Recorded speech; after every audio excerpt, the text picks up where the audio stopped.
pendanaan yang digunakan perusahaan. Dari dua pengertian tadi dapat disimpulkan bahwa biaya modal adalah pendanaan dan tingkat keuntungan yang digunakan oleh perusahaan untuk menjaga nilai perusahaan agar tidak turun. Biaya modal ini mempunyai dampak yang besar terhadap nilai suatu perusahaan multinasional atau MNC. Untuk mendanai kegiatannya, MNC menggunakan struktur modal yaitu proporsi antara hutang dan modal yang dapat meminimalkan biaya modalnya dan dengan demikian memaksimalkan nilai MNC. Selanjutnya, struktur modal. Struktur modal dapat didefinisikan sebagai komposisi dan proporsi hutang jangka panjang dan ekuitas atau saham preferen dan saham biasa yang ditetapkan perusahaan.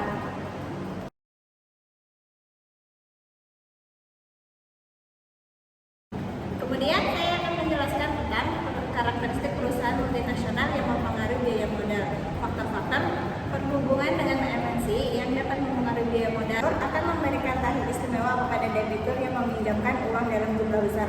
Semakin besar perusahaan, maka dana yang dibutuhkan baik modal ataupun ekspansi juga semakin besar. Karena MNC memiliki jangkauan operasi yang lebih luas dan dari perusahaan domestik, maka peluangnya untuk tumbuh lebih cepat semakin besar. Dan yang kedua, akses ke pasar modal internasional.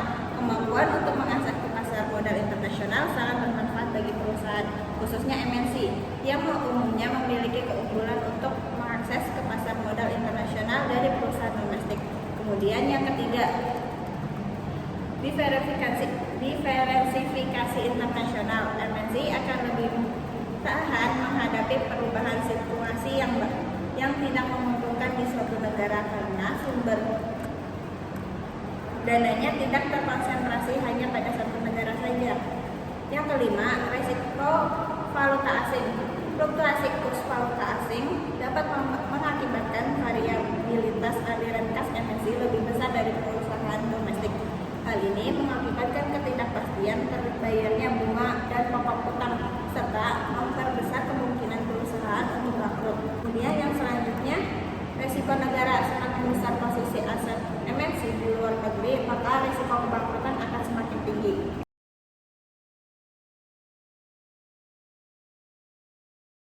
Selanjutnya ada biaya modal di berbagai negara. Nah, yang pertama itu ada biaya modal antar negara. Nah, biaya modal antar negara itu memungkinkan perusahaan multinasional untuk menyesuaikan operasi internasionalnya dan sumber dana mereka dalam rangka mengambil keuntungan dari perbedaan tersebut.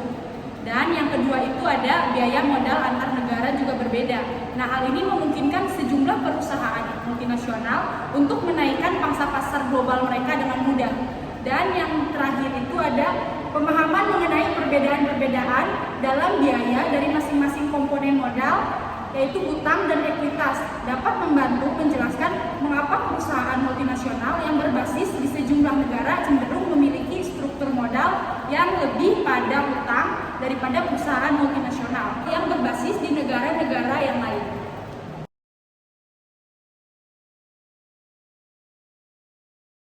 Keputusan struktur modal melibatkan pilihan pendanaan utang dan ekuitas dan dipengaruhi oleh karakteristik perusahaan dan karakteristik negara.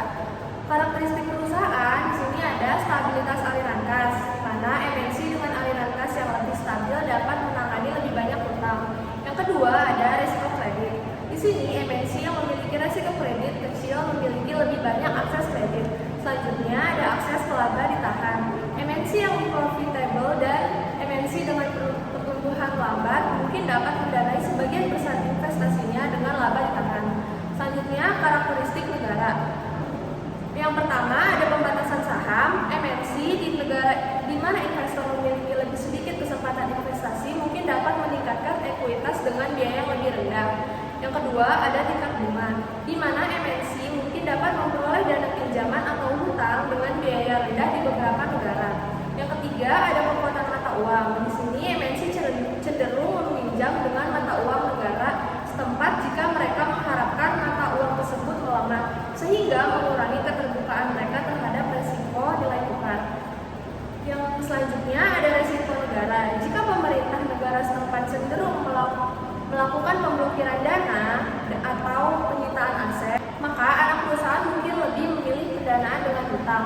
Selanjutnya ada hukum pajak, di mana MNC mungkin menggunakan lebih banyak pendanaan hutang utang lokal jika tingkat pajak lokal atau tingkat pajak korporat lebih tinggi.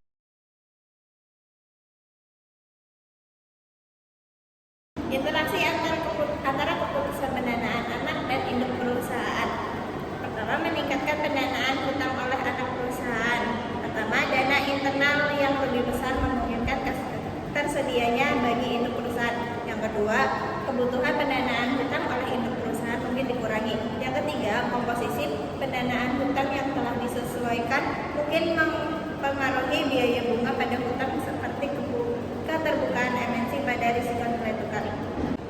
Pengurangan pendanaan hutang oleh anak perusahaan. Pertama, dana internal yang lebih kecil mungkin tersedia bagi induk perusahaan. Yang kedua, kebutuhan pendanaan hutang oleh induk perusahaan mungkin ditingkatkan. Yang ketiga, interaksi antara keputusan pendanaan anak dan induk perusahaan. Yang keempat, komposisi pendanaan hutang yang direvisi mungkin mempengaruhi biaya bunga pada hutang, seperti halnya seluruh keterbukaan MNC terhadap risiko nilai tukar.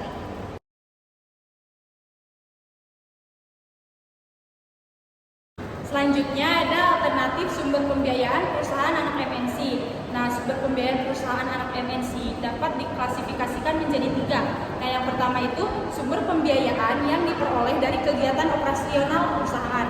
Yang kedua itu ada sumber pembiayaan yang diperoleh dari grup perusahaan.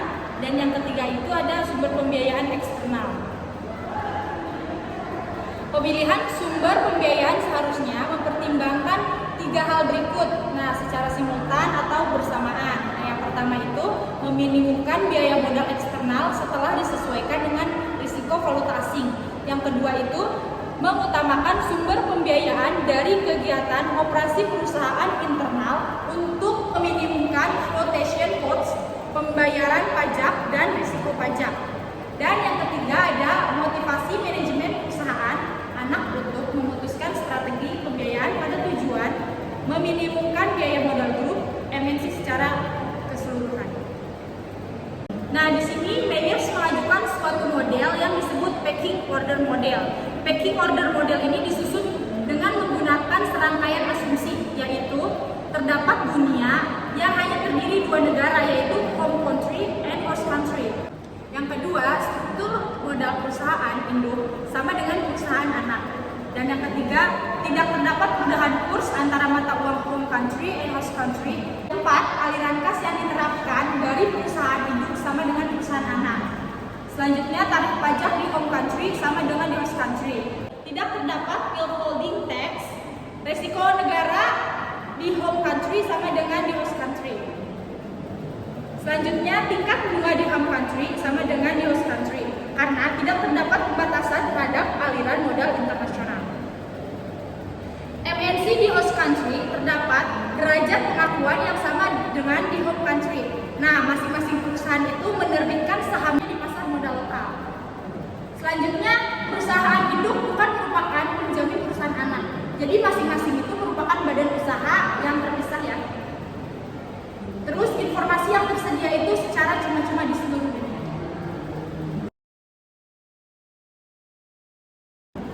Jadi kesimpulannya, keputusan struktur modal memberikan dampak yang besar bagi nilai perusahaan. Teori struktur modal berusaha mengetahui pengaruh keputusan struktur modal terhadap biaya modal. Keputusan struktur modal relevan untuk dipertimbangkan apabila mempengaruhi biaya modal perusahaan.